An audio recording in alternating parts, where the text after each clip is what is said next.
Sit down, boy. The voice of the opposing counsel, Clayton Hayes, sliced the stale air of the deposition room. It wasn't a question. It was a command, heavy with assumed entitlement, delivered on live feed to every major news outlet. Michael B. Jordan stood, immobile, perfectly tailored in charcoal gray, his back straight, shoulders wide.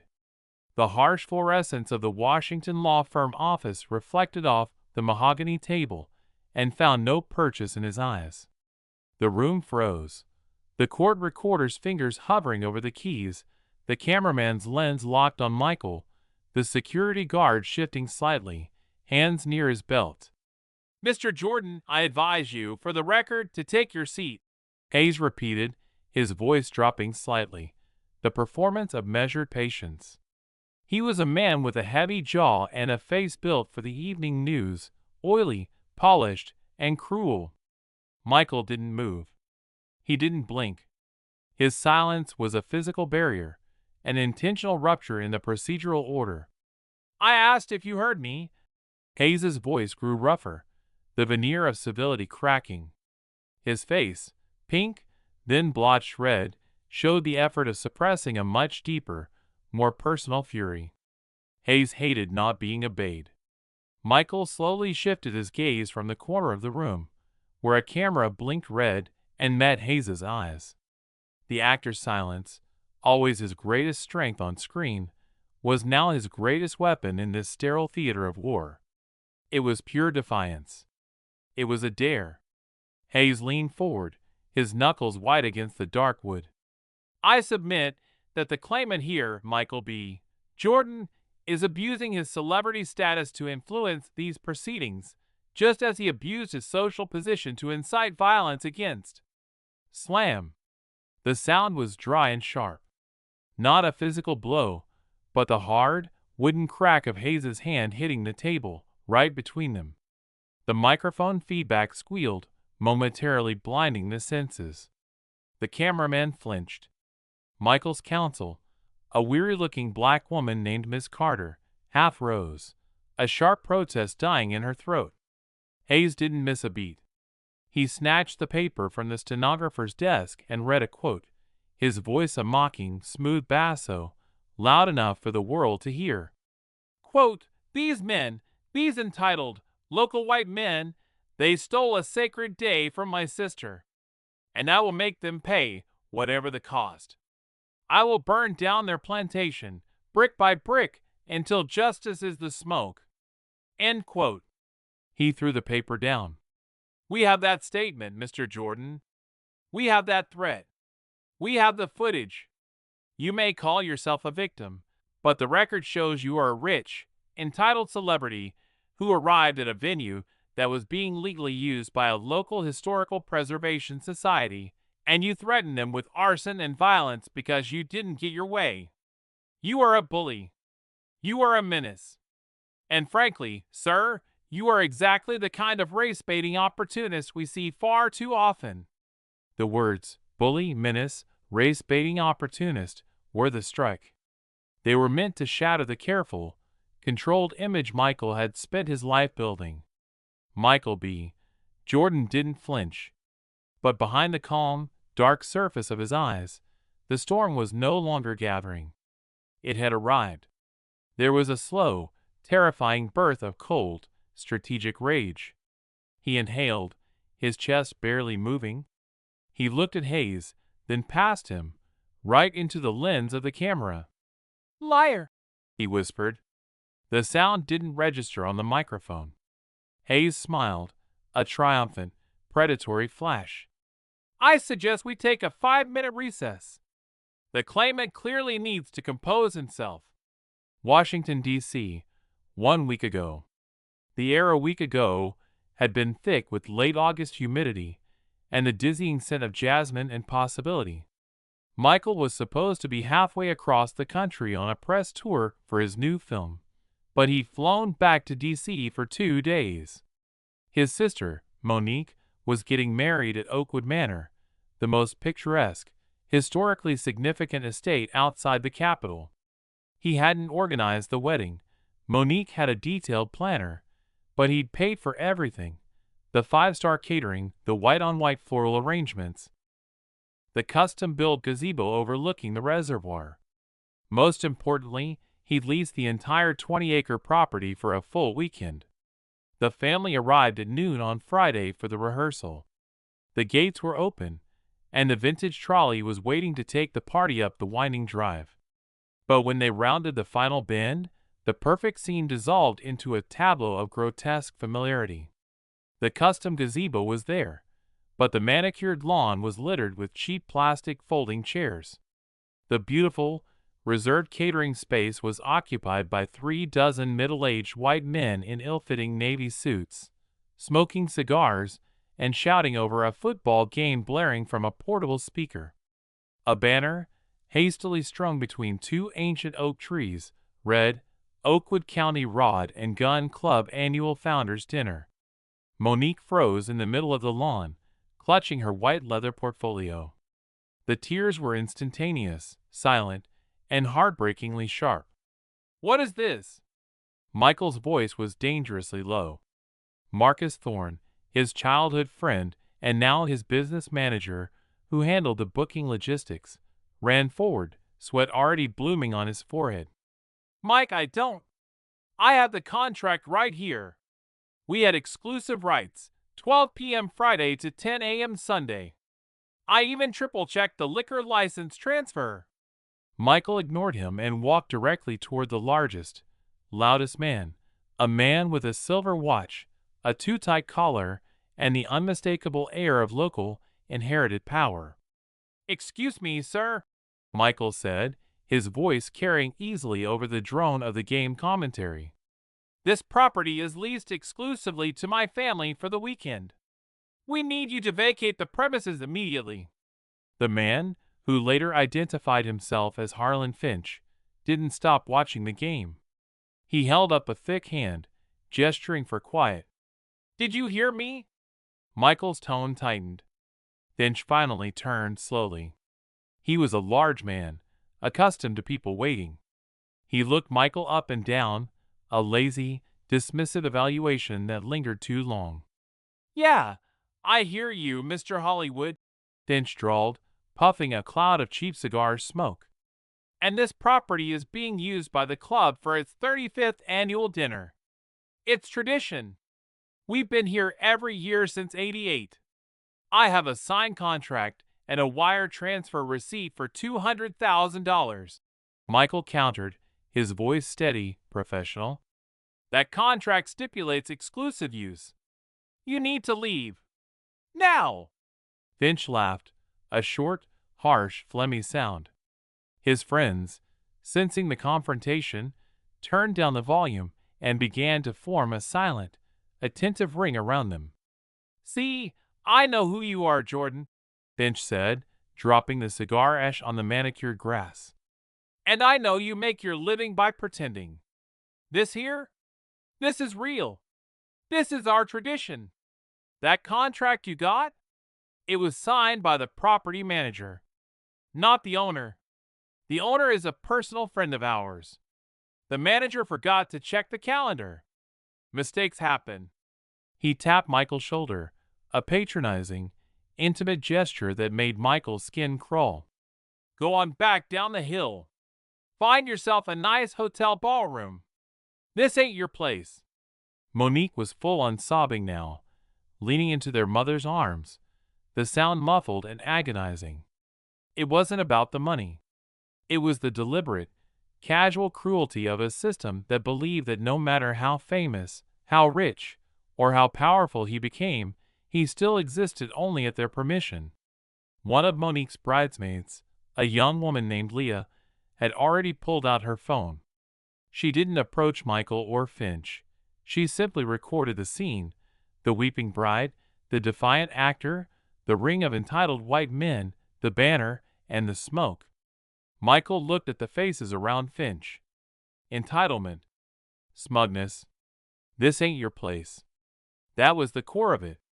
He saw the same look he'd studied for years on film sets, the villain's easy conviction that the rules applied to everyone else. He took a step back, the volcanic heat inside him instantly cooling into tactical ice. He glanced at the phone camera Leah was holding, the evidence. "You stole this day," Michael said, his voice stripped of emotion. "That contract is legally binding. You are trespassing. You are destroying property. And you will regret this." Finch just smiled, waving a hand toward the tiki torches they had brought. "Oh, we ain't going anywhere, Michael. You want to call the police? Go on. Call them. See who they listen to." Michael didn't call the police. He looked at Monique, then at the stolen gazebo. "We're leaving," he announced to his family. "Everyone. Now! We will find another venue. This isn't over." Washington, D.C., Tuesday. The footage, tagged #Oakwood Manor Shame, had exploded.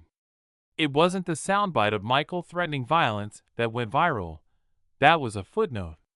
It was the minute-long clip of Monique weeping and Michael standing silent, facing the taunts, that became the new visual shorthand for racial exhaustion. The owner of Oakwood Manor, a shadowy real estate investor named Archibald Vance, Clayton Hayes' client, issued a non-apology, blaming a clerical error and offering a full refund plus a settlement check. Michael refused the check. He told Marcus, "It's not about the money. It's about the law. If they can invalidate a contract on a whim because they feel entitled to the space, that's not incompetence. That's a system." He hired Miss Carter, a litigator renowned for fighting civil rights cases, not celebrity contract disputes. He wanted to go to trial. He wanted to force the owner, Vance, to admit the intentional breach of contract was racially motivated. This was his cause. Marcus, his manager, started crumbling. "Mike, listen to me," Marcus pleaded during a late-night call, pacing his high-rise condo. "The brand. We just landed the Nike deal. The studio is panicking. They want this to go away. Take the settlement. Donate it. We don't fight a local land baron in a small county court. It's a bad look. A bad look is letting him keep their tradition." Michael snapped, reviewing the court filings. "A bad look is letting them invalidate a $250,000 contract on a racist whim, knowing that a regular family couldn't afford to fight it. I can. I have to. You think this is a movie, Mike? It's a swamp. I know what it is," Michael said, his voice flat. "It's why I'm here." Meanwhile, Eleanor Vance, no relation to Archibald, but a sharp, fearless journalist working for an independent DC watchdog, had become Michael's uneasy ally. She reached out, having seen the footage. "Hayes is planning something, Michael," Eleanor warned him over encrypted chat. "They filed a counterclaim, defamation of character and incitement to riot. They're painting you as the aggressor, the entitled celebrity who threw a tantrum. Hayes is tight with Judge Harrington. This is political theater. They don't have a case." Michael typed back. "I didn't touch anyone. They don't need a case," Eleanor replied. "They need a narrative. They need one piece of testimony, one quote, one lie to change the public perception. They need to turn the victim into the villain." Michael knew she was right. His fame had become his liability. Every gesture was scrutinized. Every word was weighed. He was using his power to fight, but the system knew how to use his power against him. The pressure mounted relentlessly. The studio threatened to invoke a morality clause. Monique, distraught by the media attention, begged him to stop. "Just take the money, Mike. It's my wedding. I don't want it to ruin your life." "It's not ruining my life, Mo," Michael told her, holding her tight. "It's defining it. This is bigger than the gazebo." He felt the loneliness of the fight. Miss Carter prepared him for the deposition. "Stay calm, answer only yes or no, do not elaborate, do not let them provoke you. Do not give them the soundbite." He knew Hayes would try. He knew the goal was to break the actor's cool facade and show the world the angry black man they expected. Michael walked into the deposition room that Wednesday, resolved to win by silence and control. But he didn't account for the precision of the betrayal. Deposition room, present day. Michael stood, the echoes of Hayes's devastating monologue, the fraudulent, manipulated quote, still vibrating in the air. "I will burn down their plantation, brick by brick." Hayes had fabricated it, or, worse, twisted one of Michael's private communications with Marcus. Michael looked to the corner where Marcus was supposed to be waiting as a supporting witness, but the chair was empty. Marcus had settled his case with Vance days ago without telling Michael. He had sold the logistics firm that handled the contract. He had vanished. The sound of the quote, the insult, and the public shame, it was a deep wound delivered by a man he trusted. Michael realized, with brutal clarity, that Hayes had been telling the truth about one thing. He didn't need a punch, he needed a lie. Miss Carter placed a steady hand on Michael's arm. "Recess, Mr. Hayes! Now!" Hayes nodded, satisfied. He had landed the blow. Michael B. Jordan slowly sat back down. The anger was gone. It had been replaced by a quiet, ice-cold realization of the depth of the corruption. They had not only stolen a wedding, they had manufactured a crime, corrupted a friend, and used a system built on procedure to mask pure, unadulterated racism. He looked at the camera one last time. His eyes were no longer those of the controlled actor or the wounded brother. They were the eyes of a strategist who had just accepted the terms of total war. He wasn't fighting for a gazebo anymore. He was fighting for his narrative. This isn't over, he thought, the silent fury now a clear, surgical plan forming in his mind. You want to play theater? I'll show you a better script. The strategy session. The deposition room felt heavy. The silence after Hayes's exit was absolute. Miss Carter didn't speak. She simply cleared the table of their notes and stacked the transcript drafts. Michael sat, staring at the empty space where Marcus Thorne should have been. Marcus, his friend since the 4th grade, was the one who had confirmed Michael's private, frustrated text message to Hayes. The words hadn't been fabricated. They'd been weaponized. "They used him to create intent, Michael," Miss Carter finally said, her voice low, professional. "Hayes didn't twist your words. Marcus gave him the raw material, the context of your frustration, to make the quote land with maximum damage. It shifted the narrative from breach of contract to harassment and incitement." Michael rubbed the back of his neck, feeling the phantom burn of the invisible strike. "We dropped the civil suit." Carter paused, looking up. "Excuse me? We drop it. We refuse the settlement. We withdraw the complaint against Vance for breach of contract and racial discrimination," Michael stated, his voice now entirely devoid of anger, replaced by the precise chill of calculation. "Hayes wants a theatrical legal battle about a spoiled celebrity's wedding. We won't give it to him. We go for the head. The head is Archibald Vance. He's untouchable. He's a major donor, real estate titan, and he owns the mayor's office and half the county council. Then we stop fighting the symptom and attack the disease," Michael countered. He stood, gathering his composure, the actor's focus returning with lethal intent. "Why did Vance go to such lengths, risking a $250,000 refund and public humiliation, just to give a group of entitled men a weekend party? It's not about tradition, Carter. It's about securing a quiet weekend without witnesses. It's about the land." Miss Carter straightened. The fight had just become interesting. Michael met Eleanor Vance, the independent journalist, in the cramped back booth of a soul food restaurant outside the Beltway. The fluorescent lights hummed, and the smell of smoked ribs provided a deceptive comfort. Eleanor was pale, fueled by coffee, and running on pure righteous indignation. She spread out a map of Oakwood County that looked like a complicated mosaic of green, red, and yellow zones. Oakwood Manor is sitting on a gold mine of land, Eleanor explained, pointing to the sprawling green tract. It's currently zoned historic/agricultural, but there's a massive proposal for a high-density, luxury housing development called Heritage Fields. Think 10,000 new units. It's been stuck in zoning purgatory for 5 years. Michael leaned in. What's the connection? Archibald Vance owns the shell corporation that's buying the surrounding land. The only thing stopping the Heritage Fields project from going through is the Historical Preservation Board's classification of Oakwood Manor.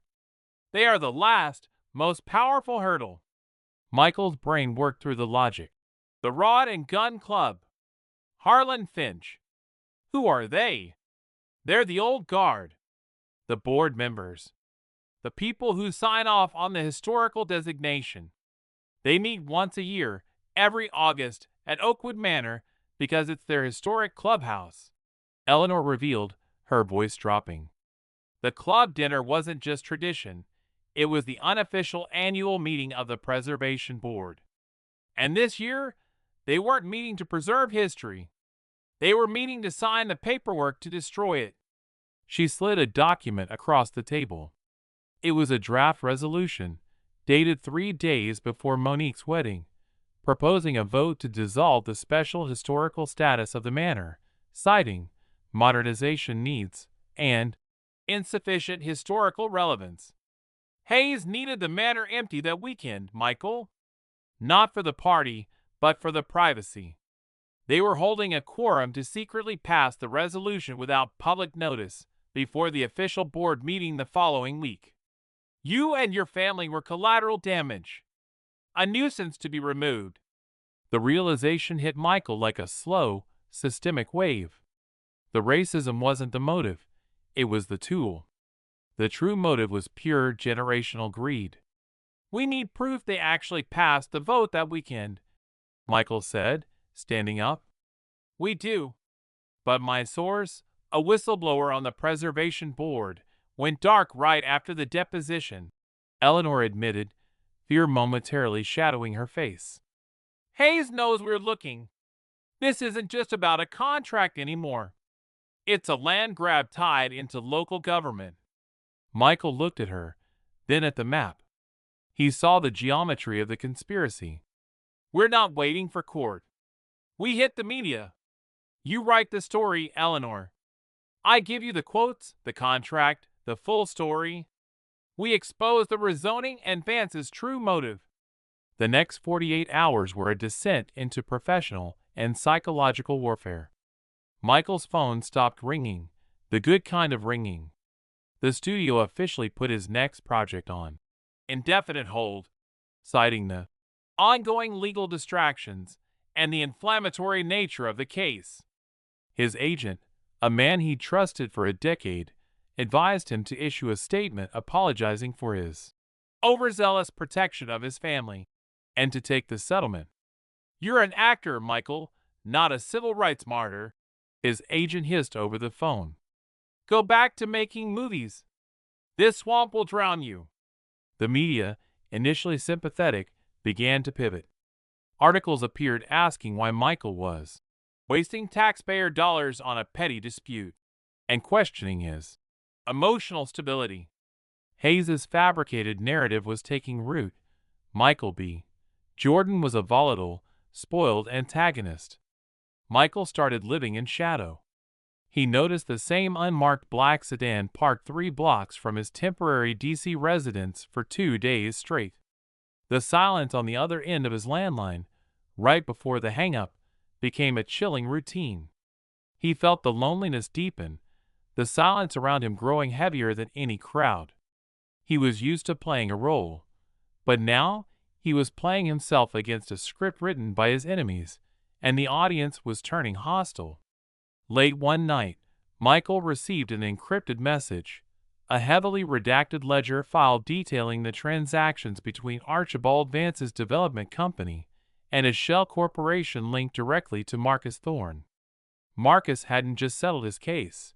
He'd been paid handsomely, a $250,000 bribe, disguised as a severance package for his company, in exchange for his silence and, crucially, for the context of Michael's fiery text message.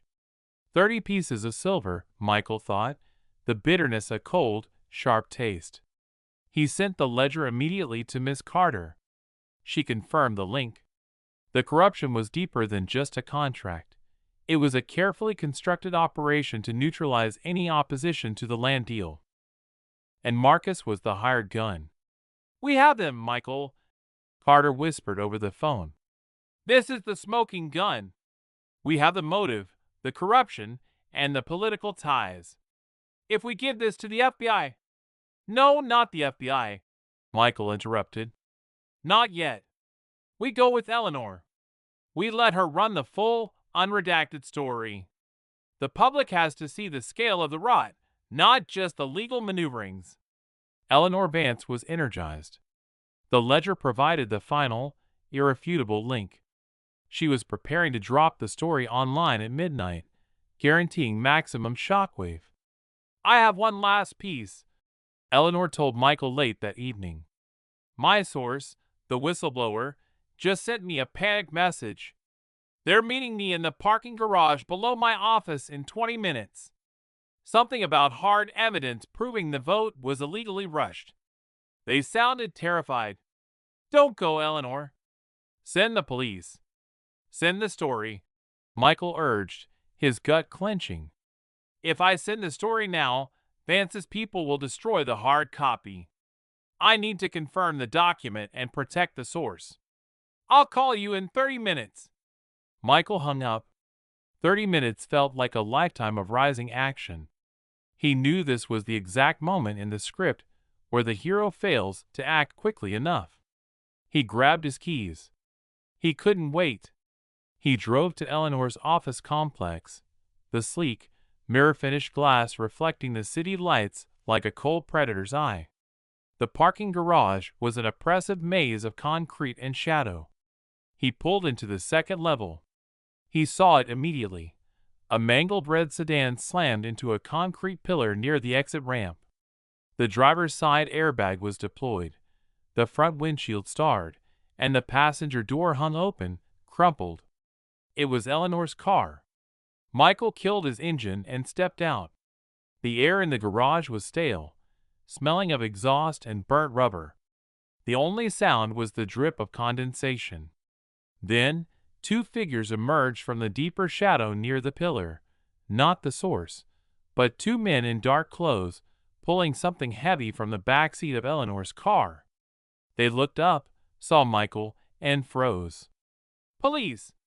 Michael yelled, instinctively raising his hands, but he knew they weren't police. They dropped what they were carrying, a hard drive, covered in blood, and scattered, running toward the emergency stairwell. Michael ran toward Eleanor's car. She was still in the driver's seat, unconscious, slumped against the deployed airbag. But before he could check her pulse, he heard the chilling sound of a siren, faint but rapidly growing louder. Not the men's siren, but an official one. He knelt beside the hard drive, its small, flashing light blinking defiance against the dark concrete. He hesitated, knowing the choice was instant and final. Touch the evidence, or save himself. He snatched the hard drive and shoved it into the inner pocket of his coat. The siren wailed as a patrol car whipped into the parking garage. The headlights blinded Michael. Two uniformed officers jumped out, their hands immediately going to their weapons. They weren't friendly local cops. They were hard, hostile, and looking for trouble. "Hands! Now!" One officer screamed, his voice echoing off the concrete.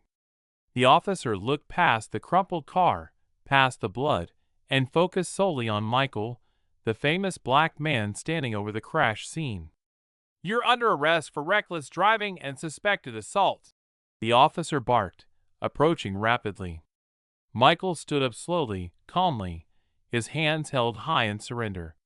He felt the cold plastic of the hard drive against his chest, the final piece of the conspiracy, now his only shield.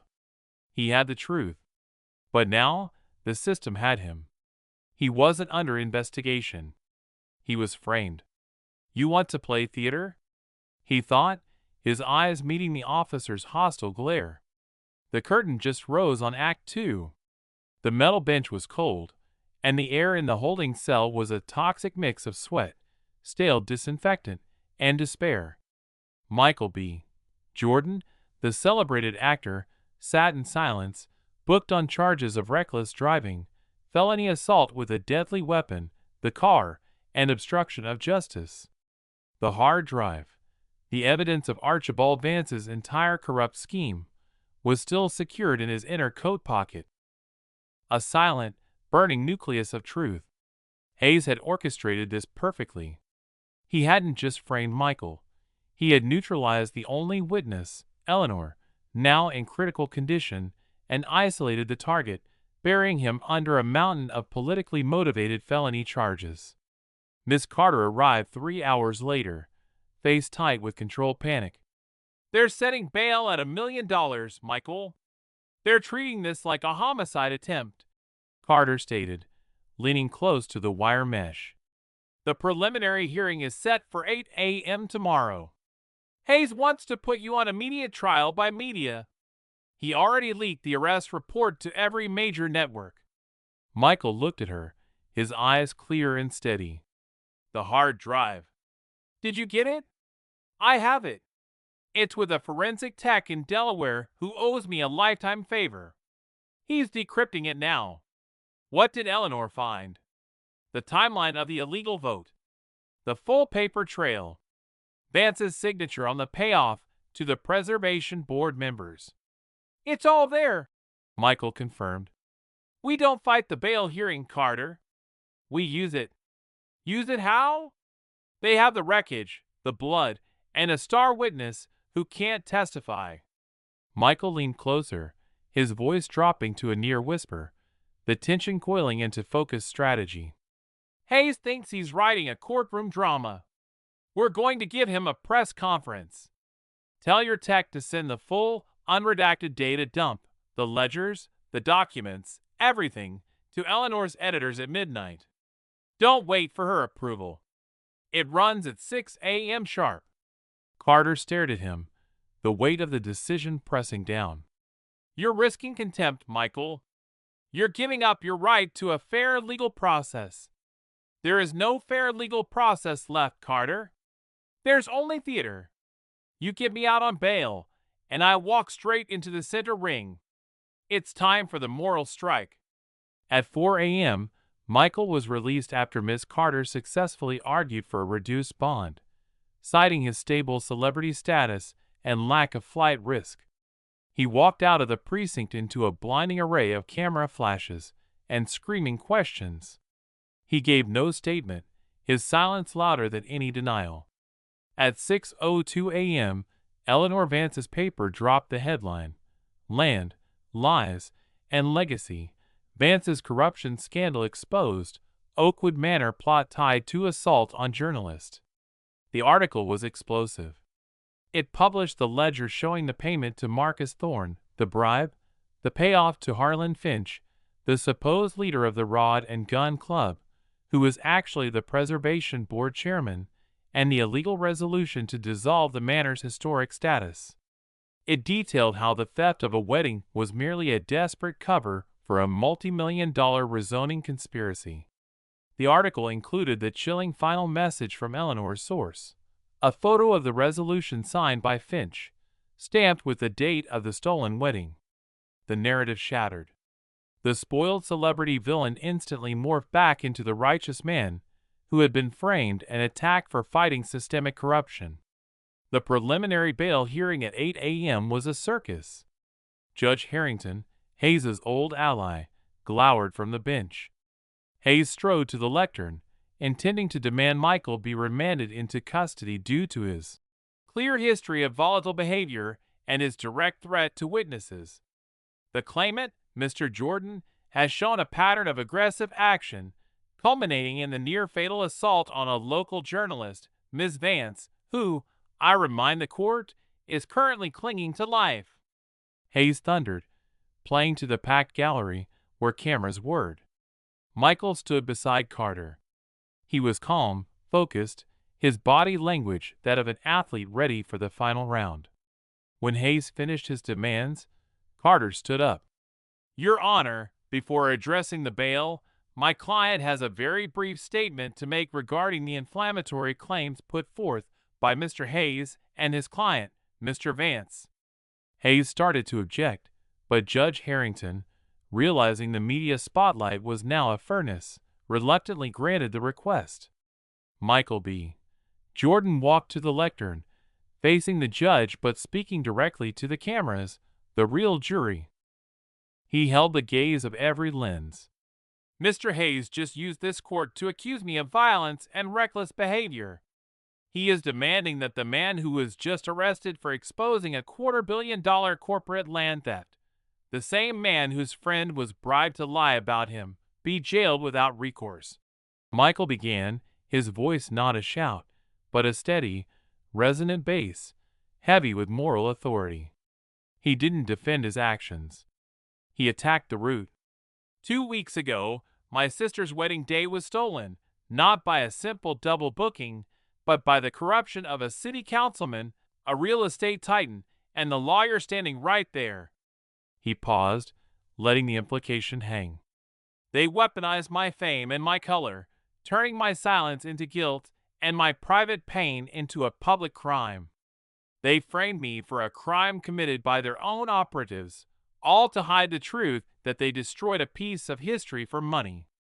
Michael reached into his pocket and pulled out the hard drive. He didn't raise it high. He simply placed it quietly on the lectern next to the microphone. "The truth is not a rumor, and it's not an allegation. It's evidence," Michael said, his gaze locking onto Hayes, who had gone visibly pale. "This device contains the complete, unredacted proof of the conspiracy. The evidence has already been released to the media, where the court of public opinion has already delivered its verdict.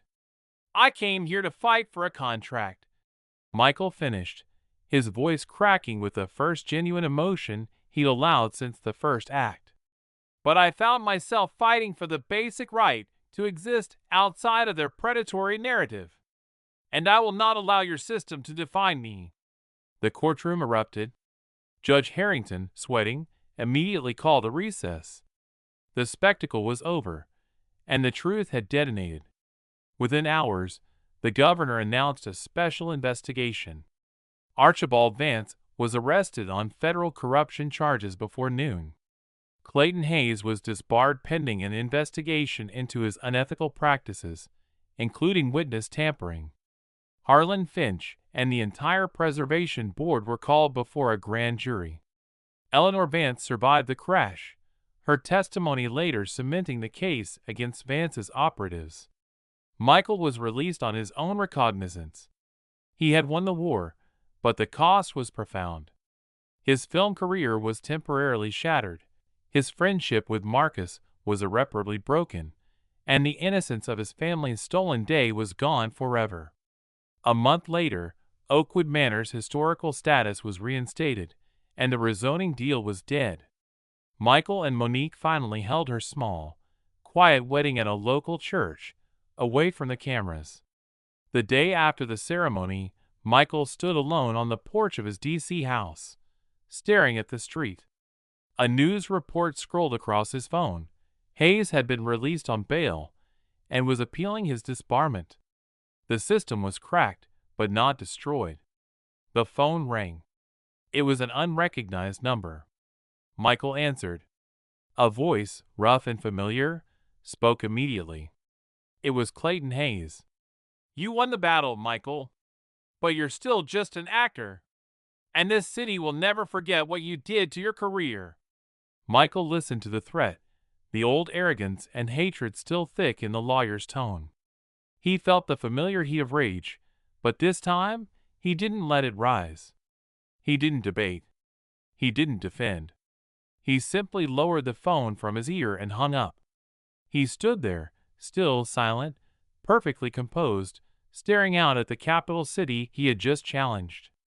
The fight was over for now.